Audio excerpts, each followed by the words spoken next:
Sarpanch single window పదవి నుంచి శాసనసభ్యుడిగా కేబినెట్ ర్యాంకులో ప్రభుత్వ విప్గా ఎదిగిన గంపా గోవర్ధన్ గారు మీకు అండగా ఉన్నారు. రేపటి రోజున కూడా నేను ఇప్పుడే ఇక్కడికి వచ్చే ముందే మిత్రులందరూ సీనియర్ నాయకులందరితో కూర్చొని కలిసి మాట్లాడినా.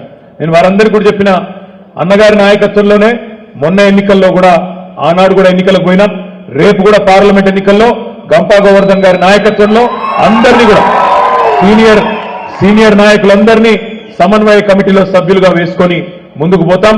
అందరినీ కూడా సామాజిక సమతూకాన్ని పాటిస్తూ గంపా గోవర్ధన్ గారు గౌరవనీయులు పెద్దలు వారి నాయకత్వంలో రేపు పార్లమెంట్ ఎన్నికల్లో కూడా ముందుకు పోతామనే మాట కూడా నేను మీకు విజ్ఞప్తి చేస్తా ఉన్నాను.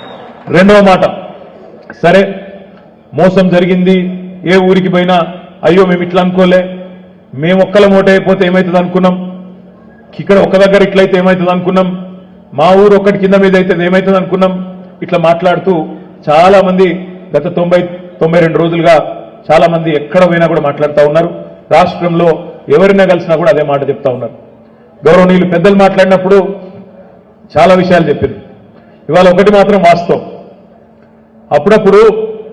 అప్పుడప్పుడు సూర్యుడు కూడా మబ్బులో వెనుకపోతేనే సూర్యుని వెలుగు కూడా తెలుస్తుంది, వెలుగు విలువ కూడా తెలుస్తుంది. ఇవాళ మనకు కొద్ది కాలం మనం మబ్బుల సాటుకు పోయినాం, తప్పకుండా మళ్ళీ తొందరలోనే పూర్వ వైభవం వస్తుంది, తప్పకుండా మనందరికీ మంచి రోజులు కూడా వస్తాయనే మాట కూడా నేను మీకు విజ్ఞప్తి చేస్తా ఉన్నా. ఎందుకంటే ఇది నా ఒక్కని అభిప్రాయం కాదు, ప్రజలలోనే ఉన్నది. ఇవాళ నేను చూస్తా ఉన్నా ఎక్కడ పోయినా, మొన్న కరీంనగర్లో ఒక దగ్గర పంటలు ఎండిపోయినాయంటే మా గంగుల కమలాకర్ అన్న నువ్వు రా అని చెప్పి కొంటపోయిండు, తీసుకుపోయిండు. అక్కడ 5-6 రైతులు వచ్చిండ్రు. శ్రీనివాసరెడ్డి అని ఒక ఆయన, తిరుపతి అని ఒక ఆయన, శంకర్ అని ఒక ఆయన, అంజయ్య గారు ఇంకో ఆయన, అందరూ పక్క పొలాలలో మేము బోంగానే వచ్చింది.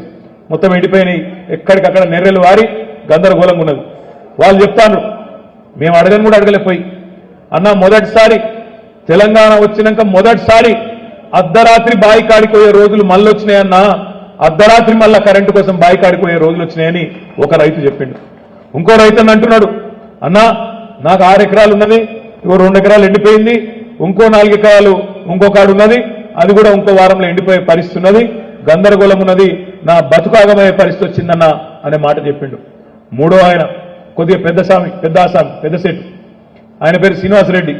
ఆయన అన్నాడు, అన్న కేసీఆర్ ఉన్నప్పుడు 10 ఎకరాలకు మంచిగా ప్రతి పంటకు బ్రహ్మాండంగా నాకు 50,000 రూపాయలు పడుతుండే, సంవత్సరానికి 1,00,000 పడుతుండే. ఇవాళ పరిస్థితి ఏంటంటే కాంగ్రెస్ వచ్చినాక మార్పు అన్నారు, మేము కూడా గుద్దినాం. కానీ ఇవాళ పరిస్థితి ఏంటి అంటే ఆ 1,00,000 రూపాయలు రాలే, మీదికెళ్ళి నాకే 2 లక్షల రూపాయలు ఖర్చు వచ్చిందన్న. ఇవాళ మళ్ళా బోరింగ్లన్నీ రిపేర్ చేసే పరిస్థితి వచ్చింది, మళ్ళా మోటార్లు కాలుతున్నాయి, రిపేర్ చేయించుకునే దుస్థితి వచ్చింది అని చెప్పి ఆ శ్రీనివాసరెడ్డి అనే రైతు చెప్తా ఉన్నాడు.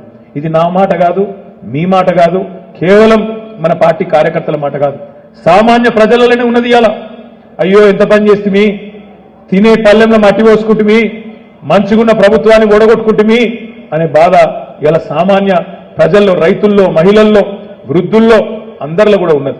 కేవలం మనం చేయవలసిందల్లా ఒకటే, మళ్ళొక్కసారి కొద్దిగా ధైర్యం తెచ్చుకొని, ఓపిక తెచ్చుకొని, కొద్దిగా మొన్నటి ఎన్నికల్లో మనకు ఎదురైన ఒక ఎదురు దెబ్బను పక్కకు పెట్టి ఈ పార్లమెంట్ ఎన్నికల్లోనే కామారెడ్డిలో తిరిగి మళ్ళీ మన జైత్రయాత్ర మొదలు పెట్టాలని చెప్పి నేను హృదయపూర్వకంగా మీ అందరినీ కూడా కోరుతా ఉన్నా. సరే జరిగిపోయింది, దాన్ని మనసులోకి తీసేయండి. ఎవరిని క్షమించమని అడిగే అవసరం కూడా లేదు.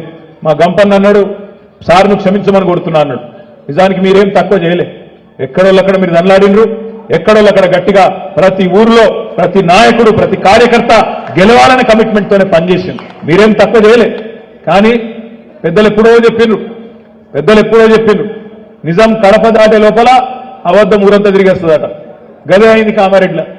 ఒకడు అంటాడు కేసీఆర్ రాగానే భూములు గుంజుకుంటాడు అంటాడు. అరే ఎందుకు గుంజుకుంటాడు అబ్బాయి, మనం సంజాయించే లోపలనే అయ్యో గుంజుకుంటాడట, ఇది పోతుందట, అది పోతుందట, మొత్తం ఇంకా రోడ్డు రానేలేదు, నా భూమి పోతుందట, నీ భూమి పోతుందట, అసైన్డ్ భూములు గుంజుకుంటాడట. ఇట్లా ఇష్టం వచ్చిన ప్రచారాలు చేసి అదొక రకమైన మోసం. రకరకాల ప్రచారాలు, 1 కాదు 2 కాదు. కేసీఆర్ ఇచ్చిపెట్టిపోతాడు కామారెడ్డి, గెలిస్తే ఇక్కడ ఉంటాడా? గజ్వేల్లో చెప్పిండు, నేను అటే పోతా అన్నాడు, ఇక్కడ ఉండడు, నేనే ఈడుంటా అని ఒక ఆయన. ఇట్లా రకరకాల ప్రచారాలు చేసి రంగుల కళ లాంటి సినిమా చూపెట్టి ఇష్టం వచ్చిన హామీలు నోటికొచ్చిన అసంబద్ధమైన నోటికొచ్చిన హామీలు ఇచ్చి ఇవాళ కాంగ్రెస్ గవర్నమెంట్కి వచ్చింది, ఇక్కడ బీజేపీ ఎమ్మెల్యే గెలిచింది. సరే, అది జరిగిపోయింది. నా విజ్ఞప్తి మీ అందరితో ఒకటే, మనం నిరాశ పడవలసింది, హతాశులు కావాల్సింది ఏమీ లేదు. ఎందుకంటే మీ ఉమ్మడి నిజామాబాద్ జిల్లాలో 9 సీట్లు ఉన్నాయి. కామారెడ్డి, నిజామాబాద్ కలిపితే 9 శాసనసభ నియోజకవర్గాలు ఉన్నాయి. ఇక్కడ 2 గెలిచినాం, బాల్కొండ గెలిచినాం, బాన్స్వాడ గెలిచినాం. బోధన్లో 3000 ఓట్లతో ఓడిపోయినాం. జుక్క